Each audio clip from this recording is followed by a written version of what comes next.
Hallo liebe Star Wars Galaxy of Heroes Fans. Ich habe mir gedacht, ich fange heute mal mit einer neuen kleinen Reihe an, in welcher ich euch andere Charaktere vorstelle. Komplett, welche Fähigkeiten haben sie, wie sehen die ganzen im Kampf aus, bringt das eventuell?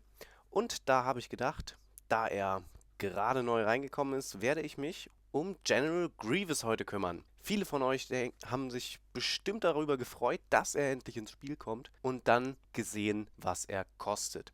Ganz ehrlich, EA, was habt ihr euch denn dabei gedacht? Ich könnte mir richtig vorstellen, sie haben dort gesessen und sich überlegt, welchen Charakter will die Community unbedingt haben? Foren durchforstet? General Grievous. Wie kriegen wir es hin, dass möglichst wenig Spieler diesen Charakter spielen können und der Anreiz am größten ist, möglichst viel Geld in das Spiel zu investieren? Zack, Shard Shop und man macht ein Grievous-Splitter fast so teuer wie 2 Splitter für jeden anderen Charakter. Was soll man dazu sagen? Aber er ist nicht so gut, wie er vielleicht hätte sein können. Wenn wir uns ihn anschauen, zack, hier haben wir ihn. Seine Stats. Tempo 90. Dabei ist zu beachten, dass sein maximales Tempo, welches er auf Level 70 mit 7 Sternen und maximal gemaxtem Gear maximal haben kann, sind es 109. Wenn ihr euch jetzt also vorstellt, 109 Speed, das ist, wenn wir grob mal gehen, fast die Hälfte von dem, was Doku hat. Ganz grob.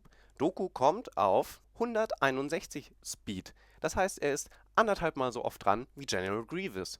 Und ihr wisst, wie Doku zuhauen kann, gerade wenn er gemaxt ist. Da hilft auch sein Maximalleben von fast 15.000 nichts. Denn wenn Doku dreimal hintereinander angreift und 5.000 crittet, ist er tot. Und so oft kommt Doku auf jeden Fall dran, bevor er überhaupt am Zug ist.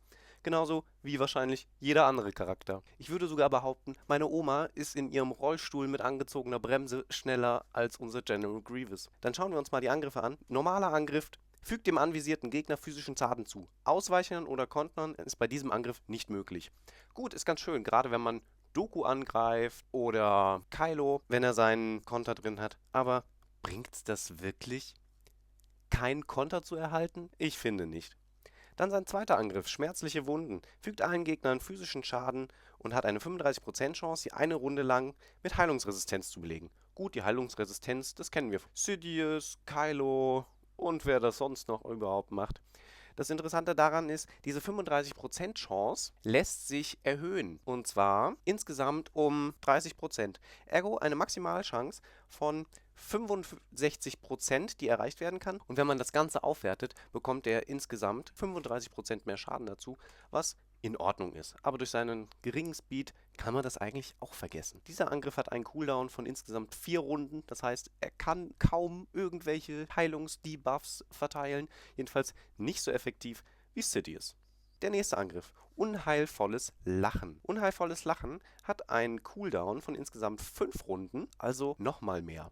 Das ist ungefähr so oft, wie ihr mit Luminara den Heal einsetzen könnt. Auch nicht sehr oft. Gerade im Galactic War oder sonst was werdet ihr es merken. Man kann es, wenn man es hochkommt, vielleicht einmal in der Runde einsetzen, dann nur am Ende und dann ist man am Anfang der nächsten Runde schon ganz schön runtergeschossen. Naja, was soll man machen? Unheilvolles Lachen. Senkt 2 Runden lang die Gesundheit aller Gegner und hat eine 25% Chance, die Zugleistung um 20% zu senken. Gegen Jedi verdoppelt sich diese Chance. Mal wieder ein Anti-Jedi-Charakter. Wann kommen bitte schön irgendwelche Anti-Sith-Charaktere oder sowas in die Richtung? Immer nur gegen die Jedi. Insgesamt bekommt man hier sehr viel mehr Zugleistenreduzierung, wenn man das Ding voll auflevelt. Maximal ist Stufe 7. Wenn wir Stufe 8 mit einbeziehen, bekommen wir eine 55% Chance, die Zugleiste zu senken, und zwar um ganze 30%. Entmutigende Präsenz, seine Leader Ability, wo ich sagen würde, die ist schon in Ordnung. Reduziert die kritische Trefferchance der Gegner um 10%. Insgesamt, wenn wir das Ganze bis zum Ende aufwerten, kommen wir auf 17,5% weniger kritische Trefferchance, womit er den Buff von Sidious zum Beispiel schon mal sehr weiter runterdrückt, als Sidious ihn überhaupt erhöht. Das ist vielleicht ganz gut, wird sich rausstellen. Und minus 20% Critical Damage. Das heißt, weniger kritischer Schaden, 20%. Das ist genau das, was Sidious mit seiner Leader Ability dem eigenen Team überhaupt erst gibt. Das heißt, er wäre wahrscheinlich ein guter Leader, gerade gegen Sidious als Team, aber da er so schwer zu bekommen ist, ist das Wunschdenken. Seine letzte Fähigkeit: Grievous erhält für jede lebenden Druidenverbündeten 5% Maximalgesundheit. Fällt seine Gesundheit unter 50%, zwingt Grievous außerdem einen zufälligen Verbündeten eine Runde lang zum Provozieren. Damit müsst ihr aber denken, gilt nur für ihn. Nur wenn Grievous unter 50% fällt, dann wird jemand anderes der Tank. Sonst nie. Das heißt, Grievous wird wahrscheinlich bis zum Ende stehen bleiben, weil er eh so langsam ist wie meine Oma im Rollstuhl. Und dann erst ganz am Schluss platt gemacht. Bis dahin kann er wahrscheinlich zweimal, dreimal angreifen, je nachdem wie gut das eigene Team ist. Und stellt dann nicht wirklich irgendeine Behinderung für den Kampf dar, außer vielleicht für den Gegner. Ja. Der betroffene Verbündete erhält dadurch 100% Zugleiste. Das ist vielleicht ganz interessant, weil je nachdem wer es bekommt, dann direkt einen Angriff starten kann. Wäre es jetzt zum Beispiel IG88, der den Buff bekommt, 100% Zugleiste zu erhalten, kann er direkt mit einem Flächenangriff angreifen. Kann ganz interessant sein, aber wenn wir General Grievous bis zum Schluss stehen lassen, bringt das auch nicht viel. Dann gibt er sich das maximal selbst. Die Erhöhung insgesamt, wenn wir das Ding voll aufleveln, auf Level 6, haben wir 9% mehr Leben und das war's.